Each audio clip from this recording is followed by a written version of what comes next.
Hello, I'm Steve Boyce of INXPO, and welcome to Thought Leaders Live, our bi-weekly webcast where we invite leading experts to talk about digital communications.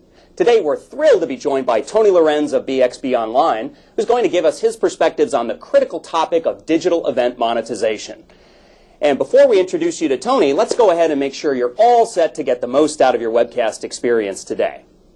Now, if you've got a question during today's program, we'd love to have you ask that. So please just click into the Ask a Question, Make a Comment window you see below your video panel and start typing your question. When you're done, just hit Enter. Tony and I will try to get to as many of your questions as we can during the course of his presentation or at the end. Now, next, feel free to adjust your player to appear the way you'd like it to by moving the various windows around inside your screen. You can make the video window larger or smaller, same with the slide window. You can make any of these windows or panels full screen if you'd like, or you can just leave the webcast console the way it was when you first launched it this morning. It's all up to you. And finally, one more brief program note before we get to Tony. I want to invite you to stick around after today's webcast for a very brief glimpse and demo into one of INXPO's new product offerings called INXPO Engage.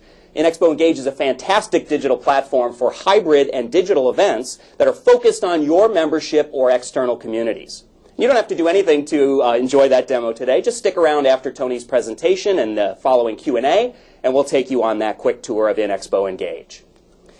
And now let's get to our featured guest and featured presentation today. I'm just thrilled to have in our INXPO studios here in Chicago, Tony Lorenz. Tony is the founder of BXB Online, which is a premier event marketing firm specializing in creating and managing digital extensions of face-to-face events. In concert with great organizations like ASAE, PCMA, and IAEE, BXB Online is also leading the development of an exciting new online network for the entire event marketing industry. Previously, Tony was Senior Vice President of Creative for Freeman, the world's largest face-to-face marketing firm. And prior to joining Freeman, Tony was the founder and CEO of Proactive, a leading communications agency that specialized in live and fully integrated experiential marketing services. Freeman purchased Proactive from Tony in 2007, and Tony then led the full integration of that agency into Freeman, where he then spearheaded the company's creative efforts. So we're really thrilled to have Tony Lorenz join us here in Chicago in our studios. Tony, welcome. Great to have you here. Good seeing you.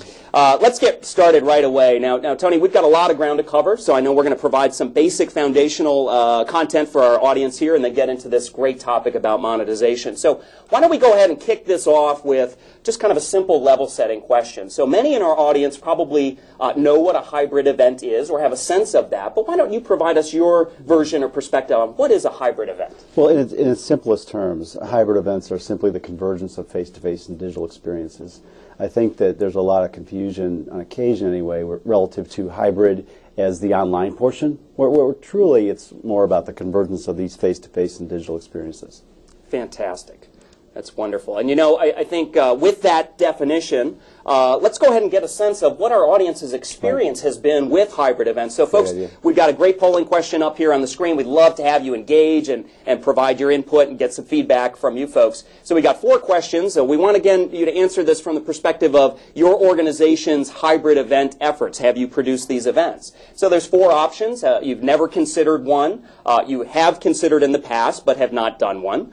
You've not done one but you're considering that now. Or you've run at least one hybrid event. So please go ahead and provide your answers. And Tony, I'm really looking forward to seeing what our audience's experience has been. We've got some of these answers coming up, and I won't judge it until we push the poll results out. But I think this is going to be really interesting to see the level of experience of our audience. So folks, looks like we've got most of our votes in. I'm going to go ahead and push these results out, Tony, and then ask you to comment on those. So, wow, looks like nearly 60% of our audience has run at least one hybrid event. That's great to see. Does that surprise you, or is that what you'd expect? It doesn't really surprise me when you think about the fact that hybrid events have been, in essence, around a long time. You really look at the true definition of hybrid event. And when you look at the fact that there's another third of the audience considering it, you really have, in that case, you know, a pretty robust audience today of people that are considering and or producing a hybrid event. I mean, it's really less than 10% haven't considered. I think that's just tremendous. It's indicative of the way the industry is moving right now. Fantastic. So. Well, great. Folks, we really appreciate you providing those answers. We're going to have a couple other questions for you during today's program, but that's a great set of input to start with. And you know, again, Tony, you've mentioned that we've come a long way in the category. We've got a slide up here. There's a lot of information. I'm not going to ask you to kind of get through the whole slide, but the digital, virtual, and online event space has really evolved since the early 2000s. And give us your perspectives, and what have you seen over that time in terms of where the category has come? Well, I'll first give INXPO some credit for the development of this slide. It's really, I think, encapsulates nicely what's going on with regard to the space, and that we've got, in essence, a time frame right now where we're not just simply replicating physical events. We're taking the true content and community that's inherent in physical events and bringing them online. That's, in essence, its summary, the big difference on what was and what is going on in the space today. Fantastic. Now let's take a look at this next slide again. A lot of information here. And folks, just a quick note for you. We will make these slides available to our audience following today's webcast, so you'll be able to download all of this information following the end of our program. So that's great. And Tony, a lot of stuff here, details. I'm not going to ask you to comment on everyone, but maybe pick one or two that you think are particularly relevant here, and let's have some commentary. Well, the one that's most relevant, I think, is the fact that whereas the category really began with the idea of virtual events and virtual trade shows as spoken or unspoken replicating face-to-face, that's just clearly never going to happen. Face-to-face is the driver of online experiences in most cases, and so we're seeing hybrid experiences really come into their own. And within those hybrid experiences, we're seeing a lot more video for a lot of reasons. Video is just that much more engaging, obviously, and it's certainly more possible than it has been before, given the advancing technologies and bandwidth that's out there. Fantastic. Now, we got a great video program here today, obviously. Video is a pretty compelling medium. It strikes me that gets us closest to that physical human experience, wouldn't you say? It does. Doesn't get us there. Right. It gets us closer. Okay, great. Appreciate that. Now, we've had some great conversations so far about some of the basics of hybrid events and what we're talking about here today in terms of level setting. Let's see if we've got any questions from our audience, Tony. Let's go ahead and take some of these now.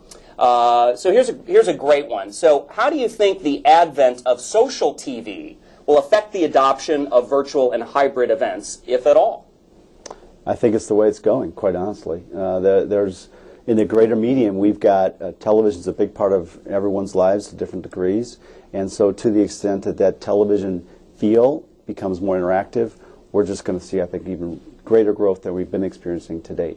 It's more familiar to the audience. Now, when you talk to your customers and other associations you have relationships with, do they see a convergence of the technologies, bringing social media, bringing these communications platforms together? Is that kind of where? In general, yes. It's a question of degree. There's many associations that are well down the road, and then there's some that are just getting organized on the thoughts of taking this next step into the evolution of their content into these online forums. Okay, great. Fantastic. Great. So we appreciate your comments and questions. We're going to go ahead and move on, Tony, because we've got some more material to get through. So, folks, if you've got questions, continue to put them in the Ask the Question box, and we'll get to those throughout the program today. Let's go ahead and take a look at this now. We've got some statistics, Tony, that you brought to our audience today, and these are, I think, really telling in terms of defining the opportunity for associations. Tell us a little bit about these numbers. Well, these are directional, but they're nonetheless, for the most part, there. And you've got about 5.5 million people in this country in trade shows and conferences that are there at the event. And yet there's another 25 million that just can't quite make it. And that's got not a lot to do with the economy. It's got everything to do with the fact that their lives just don't allow them to come to these great face-to-face events. So we've got an unserved market, essentially, in those 25 million, just in those top 200 shows. Wow, that's incredible. So huge opportunity, huge potential audience out there that digital and online events and programs can help to reach. Right. Let's take a look at another set of statistics, Tony. Now, boy, these are eye-popping. I think in some sense contrast what we just saw. There's some big change here over the last 10 years. Well, in the last 10 years, we've experienced a recession, obviously. Some would say we're still in it. I'd say we're coming out nicely. But nonetheless, there's a really tough time in the last 2 years of that decade. But nonetheless, we still have, even in that decade, we've gotten a situation whereby we've lost 40 million attendees in conventions and trade shows. Let's say that half of that is due to the recession. We still have it trending in the wrong direction. And that's not a function of the industry. It's a function of just the way life works right now. People just can't quite get to where they want to go. in these 2 and 3 and 1 and 4 day sessions, they got to stay home, and that's all there is to it. Gotcha. So it's interesting the way this is set up. We've got a huge potential audience out there, yet we've seen some decline in attendance over the past 10 years. Yet I think some of the other statistics that you show here really suggest that hey, there's a lot of momentum and a lot of support behind using digital to help kind of work against those trends. Well, and for the benefit of the subject of today's session, monetization, this is where the opportunity starts to show up. You've got corporate brands out there that are engaging quite nicely in online experiences, both online only and face-to-face, and in that endeavor, you've got now revenue to go get for the benefit of your association. Gotcha. Now, in terms of that opportunity for a broader audience, one of the things that I think we continue to hear, certainly from associations that we engage with, is this notion of generational impact. Right. And talk a little bit about what we see here. We got a lot of information arrayed, but what comes to mind when you look at this chart? Well, full disclosure, I'm a baby boomer. I won't tell you which range I'm in, but I'm in that category. And so you've got in that range, I think we as a generation have just, in a sweeping generalization, we have a different way by which we communicate, and that is needing some attention in the way we communicate our content and develop our communities for these next generations that are already out there and quite honestly not wondering whether they're going to get it. They're just expecting it. They're expecting this category to come into face-to-face. Absolutely. So the Generation Y, particularly in the younger set, I mean, technology is part of their daily lives. If you're not delivering that, you can't reach that group. You can see the communication style, and you can see that the category we're talking about today has every endeavor to solve for the questions and the needs they have as a generation. Fantastic. Some good insights there. And certainly, folks, we'll look to your thoughts around the generational issues as well. If you've got comments or questions in regard to, those different age groups and generations and how digital impacts them, we'd love to hear your thoughts there. Now, we've got a great slide up. Boy, I love looking at those fabulous brands. Tony, I know you've got relationships with many of these great organizations. Tell us a little bit about what comes to mind when you look at these great brands that are already doing these kinds of programs. Well, I look at the slide and I see a selection of brands. There's a lot more than that are actively engaged in delivering and or considering their delivery of hybrid experiences to their membership. I pull one or two out in PCMA, which is, as many of you in the audience know PCMA, they're a thought leader. Their job is essentially to make our jobs easier as association professionals. So you've got in PCMA an organization that went way out in front and took the chances and actually took reward from those chances by taking their content, developing communities online for the benefit of their membership, and now you see a lot of other people and organizations replicating their approach. Great. Now, Tony, before, I know we got another poll question coming up. Before I move us to that, I saw a great question here in the chat I wanted to ask from Steve Evans. Are there some markets harder hit than others for the downturn of trade show attendance? So coming back to kind of the history there, have you seen any pockets that have been harder hit than others? They're well publicized, so I speak to work and information already out there. I was with the gentleman that runs the Home Builders Association. Now that's, as we all know, that's a tough industry. Right. Critically important to the fabric of our economy, that industry, and yet they've been pretty hard hit.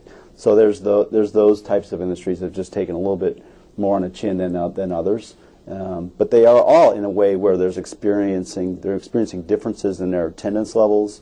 They're experiencing challenges to get to their marketplace, their membership, and it's just a matter of degree. But most of them are having some level of impact, obviously, and some are coming out very nicely, and some are still struggling. Sure. So it's certainly a tough road to hoe for some of the categories. I think what's great to see from this slide again is how many organizations are moving in this direction. And I think if you're more challenged by the economy or other outside factors, it seems like digital is even more important to you. And what that kind of leads me to wonder from our audience is, for those of you who have had challenges or haven't started your digital programs, what are those leading challenges that are preventing you from doing so? So, Tony, maybe it's a great time to push this poll out. Folks, we'd love to hear from you again as you think about and consider digital and hybrid event opportunities. What are the key challenges that you're facing? And we've given you 4 options here today. We don't have budget. We are concerned about cannibalization of our physical event. That's certainly been something we heard in the earlier days. Don't hear quite as much about that today. Perhaps not enough buy-in from across your membership may be one of the challenges that's preventing you from moving forward. Now, we've provided a 4th option, other. If you check other, we'd love for you to type in your other challenge into the Ask a Question box so that we can comment on that for the audience. But really, it'll be interesting to see kind of what the answers are. I won't put you on the spot to take a guess at what we're going to see, but it looks like most folks have joined in the poll. So let's go ahead and push some answers out and see what the audience thinks. What are those biggest challenges? So interesting, we've got kind of a close number 1 and 2. About 41% of our audience is concerned about the impact on their physical event, and then about 35% are struggling with some of the budget issues that I think we've seen coming out of the tough economy. So any thoughts about those two? Is this what you're hearing from your... We'll cover both later in the presentation, but what I'll say in summary is that the budget's that's not a surprise at all, in that these are new categories, new areas of spend, if you will, and so when budgets are traditionally built on what's happened the previous year, you don't make room for new categories in your budget, typically. Some do, actually, but most don't. Right. So that's not surprising. The cannibalization, I think, is at 41%, a bit surprising. Mm-hmm. I think, again, in the presentation upcoming, you're going to see why that really shouldn't be a fear. Okay, great. Let's go ahead and move forward. Some great audience participation. We appreciate that. Keep that coming. Now, I want to get through this pretty quickly. It's a big topic, and we could cover a lot of time on this. But share with us a little bit about this metaphor for today's B2B events industry versus where the sporting industry and the broadcast elements of that have come. I think this is a great analogy. And again, relevant to monetization, because that's what we're all after here, is redefining the revenue and thus the businesses that we're in. In sports, way back in the day, before radio, before television, it was a struggling industry. There wasn't a lot of revenue in that industry. There were stands that were full with 70,000 people, but no one made any real money. And then you had broadcast come in, revenue from radio and television came in, and they favorably impacted the live events industry of sports to the point where the entire industry was redefined, essentially in the back of the broadcast entrance into that industry. We've got in B2B events a situation where we have actually a much bigger industry than sports was back in the day, and yet now with this online opportunity to bring that content in our event industry online, we have an opportunity to redefine our industry, and you only redefine an industry with better and more powerful monetization strategies. Wonderful, wonderful. Rising tide lifts all boats, if I may paraphrase. Just a quick kind of coda to that great analogy here. ESPN certainly a player in the analogy that you talked about. I don't know if you want any final comments about that. I read a book about ESPN this summer, and it was striking to me two things. One, they really did redefine that industry in the creative and the way they brought the storytelling up several notches from previous broadcast networks. They really did change the game, if you will, in terms of how sports was covered. One. Two, they brought a different revenue model to the industry that no other network had brought, which was a subscription to take ESPN content in from cable operators through their viewers, which I'll bring an analogy to in a little bit. But that was, to me, striking and relevant to the association marketplace, and something we can talk about in a little bit. Okay, great. Fantastic. Now, let's go ahead and take a couple of questions, because, Tony, you've mentioned you keep bringing us back to monetization, which is our core topic, and we've got a lot of great detail we're going to get to real quick. Let's take a couple quick questions here and see what's on the audience mind before we move forward. So here's a great one. I won't put you on the spot for specific statistics, but maybe you can answer kind of in general. Can you tell our audience what ratio of people attends trade shows and then log into the hybrid event linked with that event? So, what kind of percentages of that physical audience would leverage the virtual as well? That's a great question. It happens. There's no question about it that if you have a group of, say, 9,000, 10,000 people in an event, some portion of them are going to come online because they can't get to the concurrent sessions. They can't experience the entire event. Their staffs certainly can't experience the entire event because they're not there. So you've got both the extension to other people, and you've got the ability to more deeply penetrate the face-to-face event by those who, in fact, attend. So, and that's value to the face-to-face attendee. That's interesting and somewhat counterintuitive, I think, because I suspect most folks think the digital or online experience is only for those remote attendees, but it seems like there's strong value for those who attend physically as well. Yeah, absolutely. Okay, fantastic. Now, I'm eager to move forward, Tony, so we're going to hold off on a couple of the other questions we've got in our queue. Keep them coming, folks, because we will have Q&A after the session as well. We'll get to all your questions. But I'm really eager to get your thoughts now, Tony, on kind of the core monetization topic that we've launched here. Let's speak a little bit to some of these revenue models. I know we've got some details here for your audience to talk about the various ways that associations can monetize these events and generate those new revenue streams. Well, as we know, any business has a number of different revenue streams in order to be a sound business. There's in this case, we've got primarily four. of different degrees at different times. And those four comprise the advertisers and sponsors and exhibitors, for that matter, who are within that same set that can bring new revenue to your association on the back of your online extension. You've got attendees that are they're an ability to bring revenue to your association in a number of different ways we'll get to in a bit. And then you've got data. Data is the big enchilada, if you will, that will come in time. As your online extensions build, you have an opportunity to monetize that data in aggregate form, especially for the benefit of the brands who want to participate and leverage that data for their business. That's great. I love that there's different models. And let's take a little bit of a deeper dive here, Tony, if we can, around that notion of paid online attendees and the attendee model. Let's dive into that a little bit. Well, this is a subject of much debate in the association community in which we reside and spend a lot of time. And it is specific to the association. I can't stress that more. There's trade associations, there's professional associations, there's large and small and medium-sized, and associations with national meetings and those with not. So there's a number of different models out there in the association marketplace, and yet we seem to keep landing on a place where there's an opportunity to take the membership of your association for the very reason that you've just stated. The people that do attend your event can find value in these online extensions. The people that don't attend, for whatever reason, can obviously find value in online extensions. So your entire membership can find value in these online extensions. So by baking in value to the full membership and then providing that value of that online extension on a complementary basis, if you will, is really, I think, where the industry is headed primarily. And yet we all know there's content that's in these association events that's quite interesting and interesting to people that are not members of those associations. So you've got therein, pay-per-view and online subscriptions to your association, content in the online extension that really do play well for especially those events and those associations with content that's available and interesting to people in other parts of the world that might not be able to get there as cost effectively as they could online.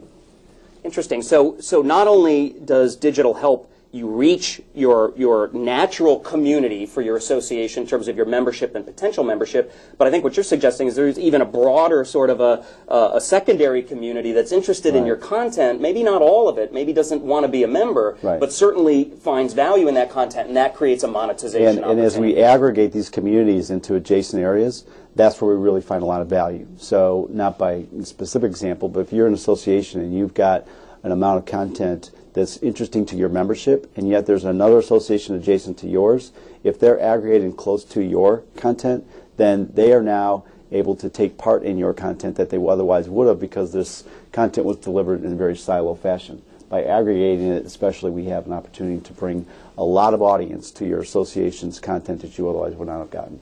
Wonderful. Now, Tony, I know you work with all of the leading association organizations. Not all. Well, most of them. We mentioned, ASAE, PCMA, IAE, other great organizations. I apologize if I've left any out. But it strikes me that your last comment suggests there's going to be more partnership, more working together, associations coming together in those adjacent spaces. 1 + 1 = 3? I think that's it. I think we have to get to a place where in any industry, not just our industry of events, any industry vertical has a lot of associations. And so to the extent that those associations can be in a aggregated place and find value in being in that aggregated place for the benefit of each other, then we're going to find a situation where tide does in fact raise all boats. Fantastic. Let's. That's a great topic in terms of online attendance and the paid model. I love your approach of kind of baking it into the membership fee. I think that's a great way to deliver value. There are other models, though, that you've outlined here in terms of advertising, exhibitors, and sponsors. And I'm keen to note for the audience that not all of these models may apply. Right? You mentioned some different types of associations. So help us understand where these models might apply. Well, there's an association out there that's got 85,000 attendees every year, and yet they have only 2,000 members of that association. And that dynamic exists with a lot of trade associations. So in that case, you really have to look to your brands on your show floor and your sponsors, et cetera, that are going to realize value by the online extension. So there's a way to bring value or revenue to your association through that channel of exhibitors and sponsors and advertisers, et cetera, that right now is not happening. And so to the extent that we can aggregate that community, in the previous example we talked about aggregating the membership community. In this case we're talking about aggregating your brands for the benefit of delivering an online extension to your marketplace. You're going to have rich experiences. They're going to be well-funded, not out of your operating budget, but out of somewhere else. And those experiences are going to be valuable to the people that are paying for them. In this case, your advertisers, sponsors, exhibitors. And I'd like to explore this a little bit more with you because we certainly see a lot of momentum on the exhibitor side, these great brands looking for a way to reach a bigger audience, looking for ways to leverage the investment in those great face-to-face and physical events. Do you see the brands pushing the associations in this direction, the associations pushing the brands, or are they both moving towards digital in kind of a parallel fashion? The brands are maybe a bit ahead of the associations, and I'm sweeping generalizations here. Sure. Like I can think of associations right now that are ahead of the brands, but there are certainly associations out there that are listening to their brands, their exhibitors, their sponsors, et cetera, and bringing to those sponsors eventually new ways by which to reach that 25 million to the earlier example. Right. For those top 200 shows. There is an enormity of marketplace out there that really, quite honestly, even in the toughest of economies, it takes that economic excuse away because we've got a lot of people to go get and certainly bring value to them, and they bring value back to us, and that represents growth in an association, even in a declining marketplace, which we're not really in right now as an economy, but we are certainly in a place where associations need to find more relevance to their exhibitors, to their members, those two primary constituents, and even to their non-members. And so to the extent we get that done through these online extensions, the money does in fact follow.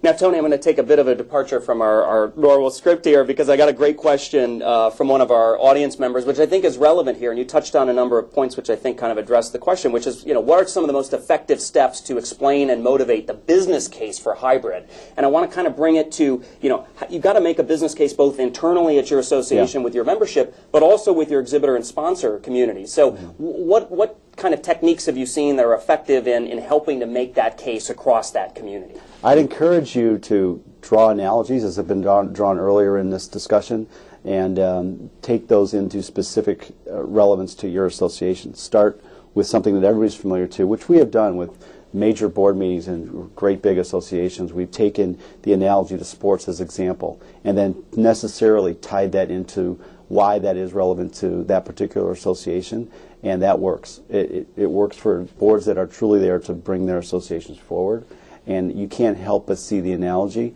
And yes, there's differences between sports and business, and we all know those differences, and yet we also know the differences work in favor of B2B events. The price point of the value of an audience member in B2B events is quite a bit higher than it is in sports.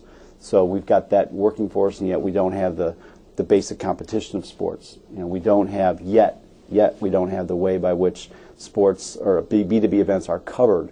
They're not covered terribly interestingly right now, and I felt that on ourselves and others for not getting to where the content is really, really strong and really engaging at a level to where it is in sports today. We're getting there, and I think the technology is certainly helping us get there. Great, fantastic. I love that approach, and hopefully the technology gets to the point where it's just kind of out of the way. We don't have to think about it, because I think the content, what you said, that experience is really what we all need to be focused on in delivering a great end user experience. I think the technology, not in the way, it was just developing for several years there, and so the concern was about, is the technology going to work? There's going to edge of your seat feel to the technology.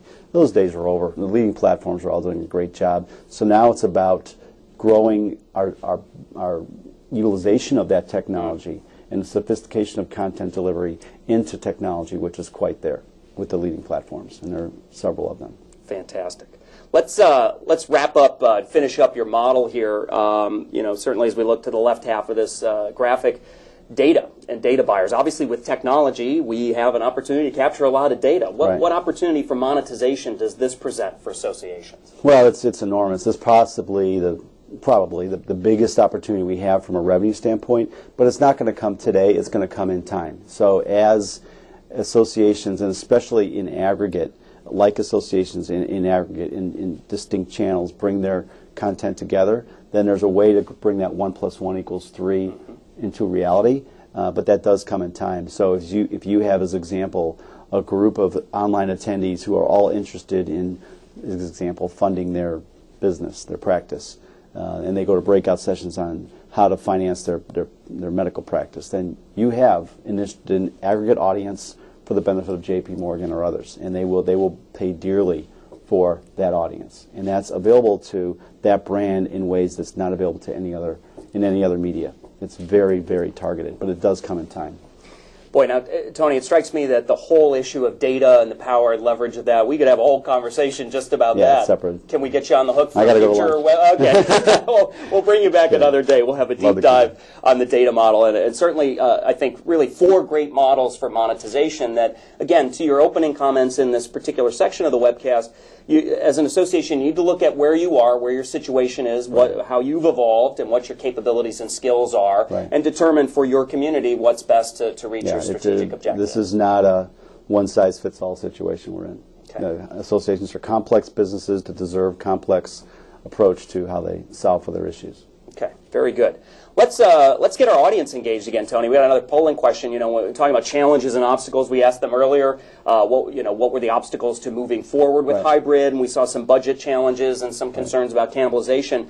Folks, now we'd love to get your input and feedback around what are your obstacles for monetizing your hybrid events that you have run today? And there's a couple of examples, questions we've given you, or responses rather. Our salespeople don't know how to sell it. Our exhibitors and sponsors are resistant to the upsell for an online event. Our membership's unwilling to buy access to that content, or perhaps we don't have enough attendees registering for this to really make it worthwhile. So several different potential reasons that you may have trouble monetizing your event. We'd love to get a sense of which of those are the greatest challenge to you. So we'll allow folks to provide a couple of answers. Tony, did we miss anything in our 4 suggestions here? Any other obstacles? Those are probably the major ones. They cover it. Okay, great. So got a couple more answers coming in, folks. We do appreciate your continued responses. It's really great to have your perspectives as well. And we've got some varied responses here. I want to go ahead and push these out. Some nice answers across the 4. Looks like close to 40% feel there's a challenge in, I think, articulating the value proposition to the customer. About 30% say membership's unwilling to pay more for access. So, rather than me just read these, what jumps out at you? Not surprised by either of those 2 primary answers in that the sales process to sell trade shows and conventions and sponsorship to meetings is quite different than it is for selling essentially what is a media product online. So you cannot help but be not surprised by that point. You know, there's different skill sets involved. Just as though you take someone that's used to selling online media is not going to be terribly good at selling exhibit space. It's just not going to happen. You know, so we've got a different set of skill sets. Yes, sales, but the expertise within sales is taking on different tones. So that calls for either a recalibration of the sales effort internally or an outreach to outside providers to help get that sales effort to where it needs to go. And then there's the timing, the sales process, the sales cycle, if you will, of association sales of exhibits and sponsorship is different. And it's a little bit longer than it is typically in media sales. So we've got that dichotomy of timing. And then when you look at our membership is unwilling to buy access, not surprised at all. The idea of putting your credit card in yet again to buy yet more content, then the question would beg, what's my membership fee for if I have to buy content? So if you recalibrate the membership fee in such a way that you are focusing the content and the resources behind that membership fee into the areas that are most valuable to the member, then that question goes away, back to the aggregated subscription model. Wonderful, wonderful. So there are different ways to structure these programs in terms of how you monetize your membership base so that it doesn't feel nickel and dimey. I was in a meeting yesterday with a very significant association CEO who stated alarmingly to me, even to me, that the membership fee model will be gone in 3 years. The idea of a member writing a check for an annual member fee will be on the way out the door within 3 years, in his view. And this gentleman has 45,000 members, and no one disagreed. The rest of the table didn't really disagree. So you heard it here first on Thought Leaders Live. The traditional association membership model may be going the way of that's not bad other things. Let me state, that's not bad for associations. All it does is recalibrate how the revenue comes in. So this is a terribly important subject for the association marketplace, but past is not necessarily precedent, just as in the same reality we have content being delivered in the past is not the way content's going to be delivered going forward. So we've got to match up the way we deliver value with how our members are paying for that value. Absolutely. So, I mean, if you've got regardless of the size of your association, if you're moving away from a membership model, you've got to replace that revenue and look to grow that. So you got to keep that in line with the new delivery And the models. marketplace is moving quicker than the typical association behaves from the standpoint of decision making.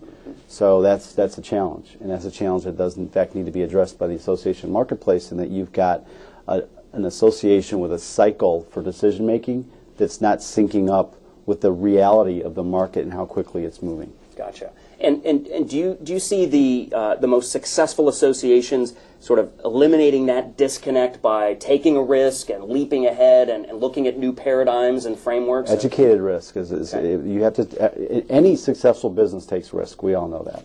So to the extent the association participates in that risk taking, but it's measured and informed and not at the bleeding edge, which organizations like PCMA have been at the very front end of association innovation, but you can follow example, led by early adopters, then you're safer. And that's I think where an association should reside in fiduciary responsibility to its membership. Fantastic.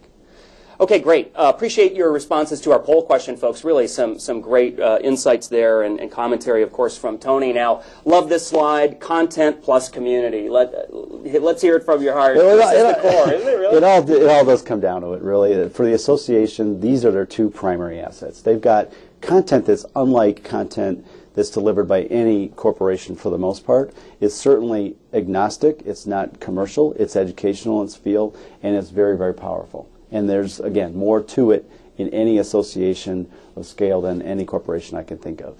The community, both the face-to-face community and the greater membership community, I don't think I can count on one hand the 50,000 person corporate events out there, and yet there are scores and scores of 50,000 person association events out there. So you've got a community that is huge, robust, and is very scaled, and now is just looking for that next evolution of how they get the other side of the equation, the content. The association community is essentially the first social network. Before we had what we now term social network and social media, we had associations, and people joined and became a part of it, and they got their value out of, part of their value out of their professional careers out of being a member of that association. Now we've got different ways to become members of different communities, and so the association has a competitor, and yet it's got a 75-year head start on those competitors when it comes to especially B2B associations and their ability to leverage that time, that history, that value that's so intangible and yet so powerful. Oh, that's great. It's real interesting. I hadn't ever really thought of it that way, that the associations are the original social networks in business and really have provided those networking opportunities, the business building opportunities that have helped our economy and these great categories grow. Critically important industry. Critical. Now, as you think about what's been done today, we got another great question from the audience. Any hybrid examples that you would characterize as being best in breed that you would point to that folks can take a look at from kind of a case study perspective? And I know we didn't want to go into detailed case studies, but you mentioned PCMA. Any others come to mind? I'll go back to PCMA. I'm going to stay with PCMA because they do represent the industry in that you've got not a huge association. You've got an association of 6,000 or 7,000 members. They don't have a trade show, but they have found innovative ways to bring the content to their community, and they are driving their face-to-face event growth on the back of their online community, as you know. The difference between PCMA's growth or not growth as a face-to-face event is absolutely attributable to their online experience, PCMA 365. So if you're going to take one look at PCMA 365, it really is truly, and it's not huge in production value, it's not unreachable. It's just a great, intelligent approach to how to take your content as an association online. Fantastic. PCMA is a great example. I've had the pleasure myself of attending Convening Leaders and experiencing PCMA 365, and certainly encourage folks in the audience to follow Tony's advice and check that program out. It's available for free to the public, pcma.org. And you mentioned, some about production values. I want to make sure we get to some of these questions here in our chat window. One question was sort of, is there any tension between the need to deliver great user experiences through hybrids, the need for live video, and versus what are already tight association budgets? We know that's a concern of our audience. Right. How do you help associations kind of manage that trade-off? Well, it doesn't have to be a trade-off. Or can we recalibrate the experience in such a way that new money comes in? And that's the only way it's really going to happen, is if we create, and there is a little bit of risk, there's a little bit of chicken and egg here as to what comes first, but to the extent that you've got a great experience that a lot of people are attending, and that experience becomes that much more attractive to the brand, or brands out there that want to be in front of those audience members who are arguably just as important as the ones that attend face-to-face. If you have a medical professional who just can't quite get to the his annual or her annual medical meeting, it doesn't mean they're less important. In fact, it might be more important because they're too busy. Their practice is going too well. So they're important, and so to the extent the brand can be in front of those online attendees on the extension, that means revenue to the association that they would never have otherwise had, that can come in to help affect favorably the production values of the extension itself. Fantastic. I love the medical meetings example.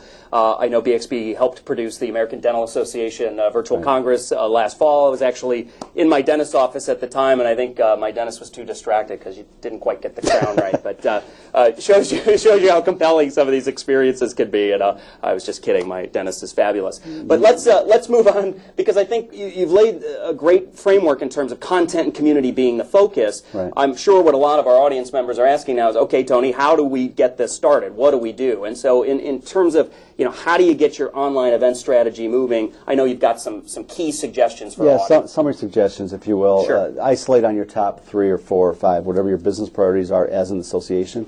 Forget about your event for a second. As an association, what are you trying to accomplish?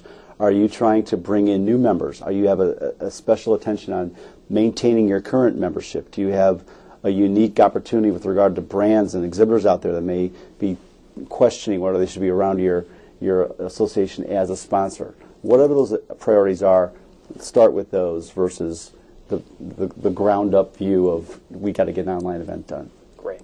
Let's take a look at the second one.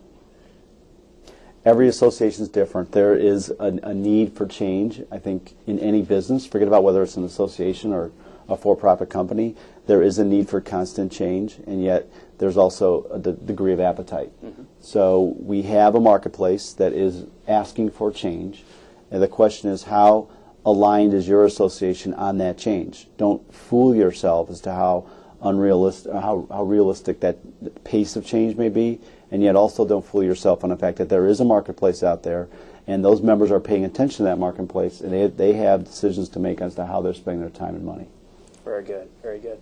Third point, get the cart behind the horse. Horse. Horse. That's a typo, horse. So as the cart behind the horse is simply this, is that there's been a lot of focus on the technology platforms, and I think that's been backwards. Maybe necessarily so. It's been there because the technology, as we stated earlier, has been building. It's here. There are fantastic platforms out there. So let's get that behind us, and let's start with strategy, content, and how to capture that content, and yes, bring it onto a platform. Okay, great. Sounds like spell check technology is still something we do a little work with. Let's move to your fourth point, Tony. Money, spend it or make it. Here's the thing about these investments, if you will, in online extensions. You're building an asset. You are not hopefully looking at your operating expense budget, deciding what to take out of your operating expense budget in favor of events. Maybe that's an early tactic you've got to take, but you've got absolutely an asset you're building. You built an event. I'm sitting in a building owned by someone who built it. They didn't build it off their P&L. They built it off of a balance sheet, and then they eventually brought in tenants and made money on this building. Same goes with your face-to-face events, and now with the extensions of those face-to-face events, you have new assets to leverage, and yes, find value for your organization. Great, great. Get that utilization out of that asset, right? Let's leverage that as much as we can. And the last one, walk, crawl, run, or run. Some different options. Yeah. Sounds like different pace. Yeah, it's about where are you today as an association? Are you streaming your content live now? Are you just limited to PDFs coming off to your environment post? Where are you, and then where do you start?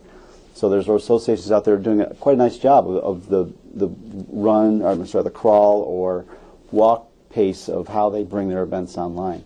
And then there's others that are simply just getting started. So the idea of going straight to the end of the line in terms of really building out a fully built out strategy for your online experience, that might not be the right answer. And yet if you're in a fire drill, burning platform situation where your association is truly having problems with maintaining a membership or maintaining brands or both, then you might need to go there. Again, back to where the marketplace is telling you to go. Sure, sure. So every situation is going to be different, but it sounds like unless you're in one of those my house is burning situations, it sounds like folks shouldn't be anxious, right? If you haven't started or if you haven't gotten too far down the path, there's no reason to be anxious about that. Plenty of time to develop these programs. Yeah, and the technology is that much easier to use. Okay, great.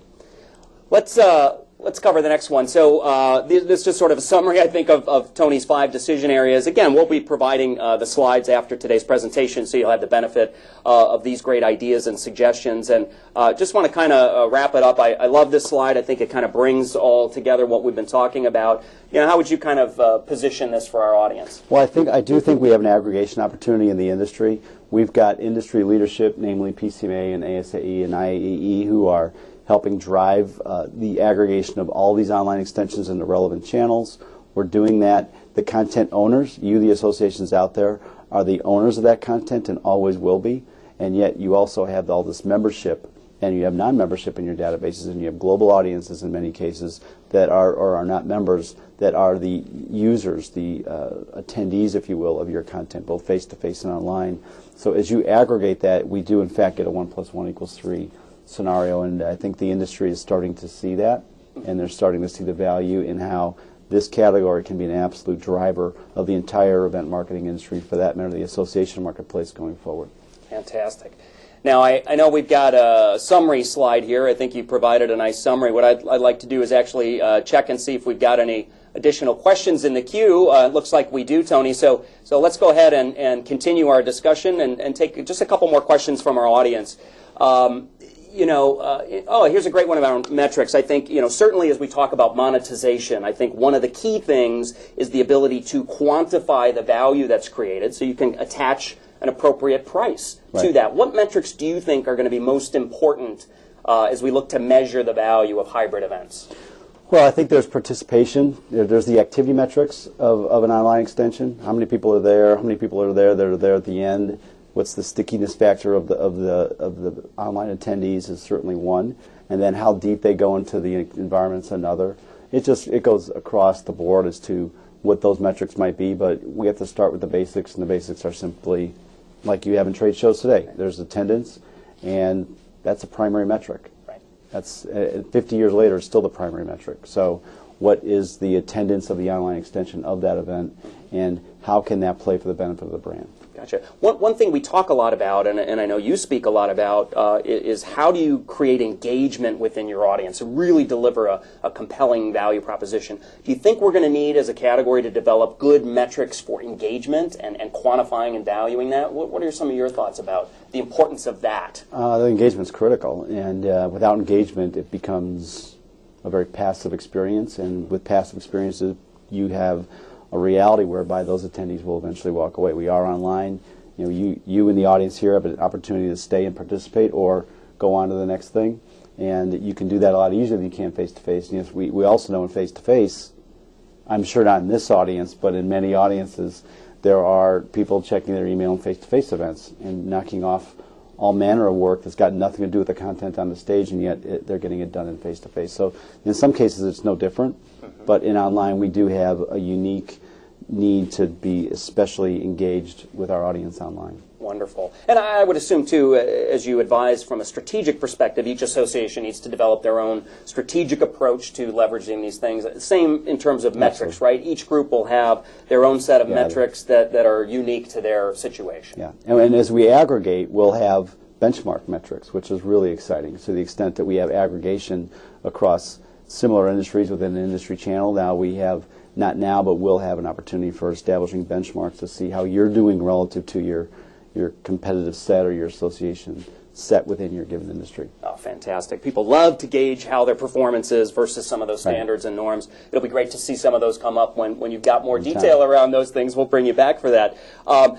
Shifting a little bit, but same, obviously, monetization focus. As folks are looking to articulate the value proposition to their exhibitor and sponsor community, what are 2 key benefits that you might recommend that they highlight in terms of the value of the digital to these exhibitors? Well, I think the mistake that's been made to date, and again, sweeping generalization, is that we've been trying to sell these experiences to brands without any real track record of attendance and engagement on these online extensions. So you're, as a brand, either believing this is going to happen eventually and you'll invest on the front end, or more predominantly, you're looking at what's happened and we'll make an investment on a platform or an extension that's delivered a great audience. And I think that's the smarter associations out there have taken the latter approach. They're building audiences, they're building their asset, and then they find a way to monetize it in year 2, 3 following. Gotcha. That's an excellent approach. Shifting back, I hate to jump around a little bit, but we've got some really great questions, and I want to come back to the commentary kind of around the aggregate model and the opportunities that that creates. So should there be any concern on the part of an association about competition for their audience, given that some of these aggregate models now might exist? I realize that's kind of a, well, I don't know. I guess we have to there's another analogy out there in that in the restaurant industry, we live in a highway system in this country anyway. We've got a lot of, unfortunately, a lot of fast food out there. And so to the extent, as example, McDonald's lands on an off-ramp and then a Subway comes in next to that McDonald's revenue goes up in almost every case, and vice versa. So by clustering content, by clustering community, tied, and that, again, raises all boats in that industry, and the easy bet is we're going to find it in this industry, too. Fantastic. Tony, you've got the best analogies. If I ever need an analogy, I'm coming to you. That's fantastic. Now, folks, we really appreciate your questions. I'm going to go ahead and wrap this up today. Some great questions and commentary. We appreciate all of your engagement, certainly on our polling questions, on some fantastic questions that you've submitted to Tony. And Tony, I just really want to thank you again for your participation, for coming to the studio. I think you provided our audience really some great perspective and insights on this incredible topic of monetization. So thank you again. We look forward to having you back for a future Thought Leaders Live. Thanks, Steve. Appreciate it. Okay, folks, now appreciate again your participation here. We appreciate Tony joining us, and of course we'll have another installment of Thought Leaders Live coming up in 2 weeks. On April 10th, we'll be really excited to have Carmen Turan join us. Carmen is with Rexy Media, and she's going to be talking about that engagement topic that Tony shared some of his insights on. And the topic of her presentation on April 10th will be how to engage your multitasking audience. And that's Tuesday, April 10th, 2012, right here at Thought Leaders Live. So we look forward to having you join us for that presentation. Now, I'm going to go ahead and, as promised, share with you a quick demonstration of INXPO's new Engage product. And it's certainly the type of product and solution that associations can leverage to engage with their external audiences, to run hybrid events, and so forth. So I'm going to go ahead and click over and share my screen. And you folks stick around. We appreciate that while I come over here to the screen. And we're going to go ahead and jump into our Engage demo. So as I come into this environment, we're here with a fictional company environment, and certainly you'll notice the simple and intuitive interface and ease of navigation to all key content, which is all configured to reflect your brand, voice, and messaging. So certainly we'll custom configure these environments for you. One key benefit of this Engage solution is the ability to efficiently deliver your messages and communicate with your audience. And so let's go into the session area, which is, of course, one of the common aspects of many association hybrid events, to stream live sessions. And here in the auditorium, you can, of course, stream live or on-demand sessions, complete with live Q&A and other engagement functionality, enabling you to connect with your audience and membership in a highly interactive fashion. Thus facilitating really great conversation, networking, lead generation, and business building among your audience. Now, you can see I've just clicked into an example live stream here. This is probably on demand.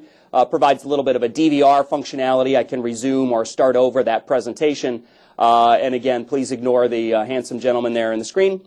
But again, this provides the ability to really engage with your audience in a highly interactive fashion, as we've been doing here today with Tony Lorenz.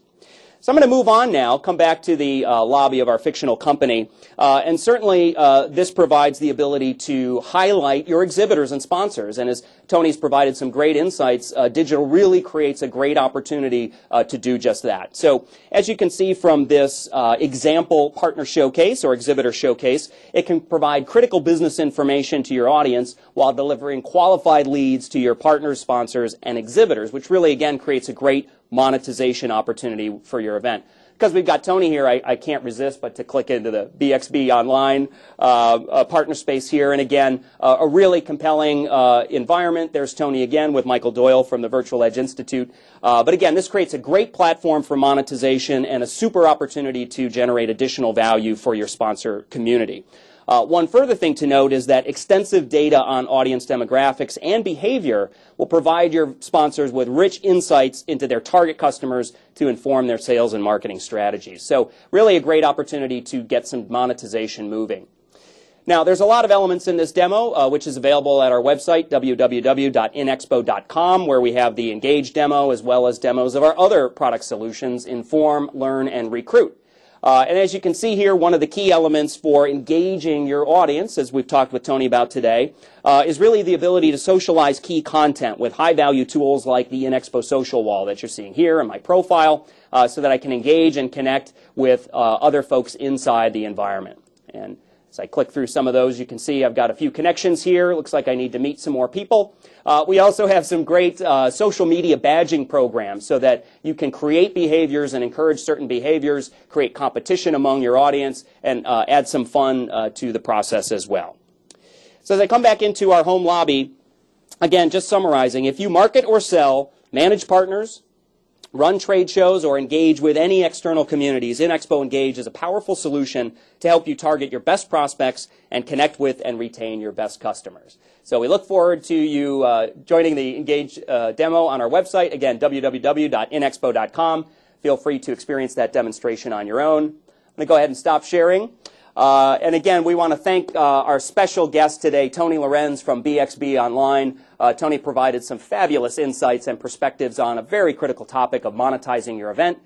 Tony's entire session and his handouts will be available here online in an on-demand fashion, so feel free to come back and enjoy that content again.